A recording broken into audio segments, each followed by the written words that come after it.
ದೊಡ್ಡೋರ್ಗಾಗಿರ್ಬೋದು ಅಥವಾ ಚಿಕ್ಕ ಮಕ್ಳಿಗಾಗಿರ್ಬೋದು all time favourite ಅಂತಂದರೆ ಪೊಟ್ಯಾಟೊ ಟ್ವಿಸ್ಟರ್ ತುಂಬಾ ಇಷ್ಟ ಆಗುತ್ತೆ. ಅದರಲ್ಲೂ ಕೂಡ ಸ್ಟ್ರೀಟಲ್ಲಿ ತಗೊಳ್ಳುವಂತಹ ಪೊಟ್ಯಾಟೊ ಟ್ವಿಸ್ಟರ್ ಅಂತೂ ಎಲ್ಲರೂ ತುಂಬ ಇಷ್ಟಪಡ್ತಾರೆ. ತುಂಬಾ ಕ್ರಿಸ್ಪಿಯಾಗಿರುತ್ತೆ. ಸೊ ಮನೇಲಿ ಟ್ರೈ ಮಾಡಿದಾಗ ಅಷ್ಟು ಕ್ರಿಸ್ಪಿಯಾಗಿ ಬರೋಲ್ಲ. ಸೊ ನಾನಿವತ್ತು ಮನೇಲೆ ಹೇಗೆ ಈಸಿಯಾಗಿ ಪೊಟ್ಯಾಟೊ ಟ್ವಿಸ್ಟರ್ ಮಾಡೋದು ಅಂತ ತೋರಿಸ್ತಾ ಇದ್ದೀನಿ. ಮೊದಲಿಗೆ ನಾನಿಲ್ಲಿ 3 ಪೊಟ್ಯಾಟೊನ ತೊಗೊಂಡಿದ್ದೀನಿ. ಅದನ್ನು ಚೆನ್ನಾಗಿ ವಾಶ್ ಮಾಡಿ ಇನ್ನೊಂದ್ಸಲ ನೀರಿಗೆ ಹಾಕಿದ್ದೀನಿ.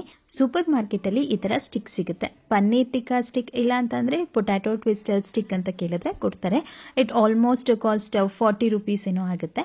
ಸೊ ಈ ಸ್ಟಿಕ್ನ ನಾನೀಗ ಆಲೂಗೆಡ್ಡೆಗೆ ಮಧ್ಯ ಭಾಗಕ್ಕೆ ನಾನೀಗ ಫಿಕ್ಸ್ ಮಾಡ್ಕೊಳ್ತಾ ಇದ್ದೀನಿ. ಸೊ ಫಿಕ್ಸ್ ಮಾಡ್ಕೋಬೇಕಾದ್ರೆ ಕರೆಕ್ಟಾಗಿ ಫಿಕ್ಸ್ ಮಾಡ್ಕೊಳ್ಳಿ. ಸೊ ಸೈಡ್ ಹೊಟ್ಟೋದ್ರೆ ಕರೆಕ್ಟಾಗಿ ನೀವು ಕಟ್ ಮಾಡಲಿಕ್ಕೆ ಆಗೋದಿಲ್ಲ. ಸೊ ಕಟ್ ಮಾಡಬೇಕಾದ್ರೆ ಹುಷಾರಾಗಿ ಕಟ್ ಮಾಡಿ. ಸೊ ಸ್ಪೈರಲ್ ತರ ಹೋಗ್ಬೇಕಾದ್ರೆ ಸೊ ಕಟ್ ಮಾಡಬೇಕಾದ್ರೆ ಯಾವಾಗ್ಲೂ ಕೂಡ ತುಂಬಾನೇ ಶಾರ್ಪ್ ಇರುವಂತಹ ಚಾಕನ್ನ ತಗೊಳ್ಳಿ. ಪೊಟ್ಯಾಟೊ ಟ್ವಿಸ್ಟರ್ಗೆ ಲೇಯರ್ ತರ ನೀವು ಕಟ್ ಮಾಡಬೇಕು ಅಂತಂದ್ರೆ ಸೊ ಮಧ್ಯ ಕಡ್ಡಿ ಏನ್ ಹಾಕಿರ್ತೀವಿ ಸೊ ಅಲ್ಲಿ ತನಕನೂ ಕೂಡ ಟಚ್ ಆಗಿ ಅದು ಸ್ಪೈರಲ್ ತರ ನಾವು ಕಟ್ ಮಾಡ್ತಾ ಹೋಗ್ಬೇಕು. ಈ ರೀತಿ ಲೇಯರ್ ಆಗಿ ಕಟ್ ಮಾಡೋದು ಸ್ವಲ್ಪ ಟ್ರಿಕ್ಕಿ ಆಗಿರುತ್ತೆ.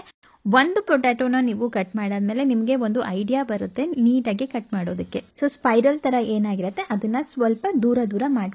ಈಗ ಒಂದು ಬೌಲ್ಗೆ ಒಂದು ಸ್ವಲ್ಪ ನೀರ್ ಹಾಕಿ ಅದಕ್ಕೆ 1 ಸ್ಪೂನ್ ಅಷ್ಟು ರುಚಿ ಹಾಕಿ.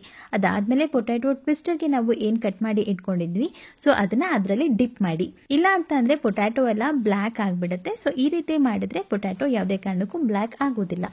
ಈಗ ಒಂದು ಸ್ಲರಿ ಮಾಡ್ಕೋಬೇಕಾಗುತ್ತೆ. ಅದಕ್ಕೋಸ್ಕರ ಇಲ್ಲಿ 1/4 ಕಪ್ ಅಷ್ಟು ಮೈದಾ, 1/4 ಕಪ್ಗಿಂತ ಸ್ವಲ್ಪ ಜಾಸ್ತಿ ಕಾರ್ನ್ಫ್ಲೋರ್, 2 ಸ್ಪೂನ್ ಅಷ್ಟು ಅಕ್ಕಿ ಹಿಟ್ಟು, 1 ಸ್ಪೂನ್ ಅಷ್ಟು ಚಿಲ್ಲಿ ಪೌಡರ್, 1 ಸ್ಪೂನ್ ಅಷ್ಟು ಮಯೋನೀಸ್, ಜೊತೆಗೆ 1 ಸ್ಪೂನ್ ಅಷ್ಟು ಟೊಮೆಟೊ ಸಾಸ್, ಹಾಗೇನೆ ರುಚಿಗೆ ತಕ್ಕಷ್ಟು ಉಪ್ಪು, ಸ್ವಲ್ಪ ನೀರನ್ನ ಹಾಕೊಂಡು ಈ ರೀತಿಯಾಗಿ ಕಲಿಸ್ಕೊಳ್ಳಿ.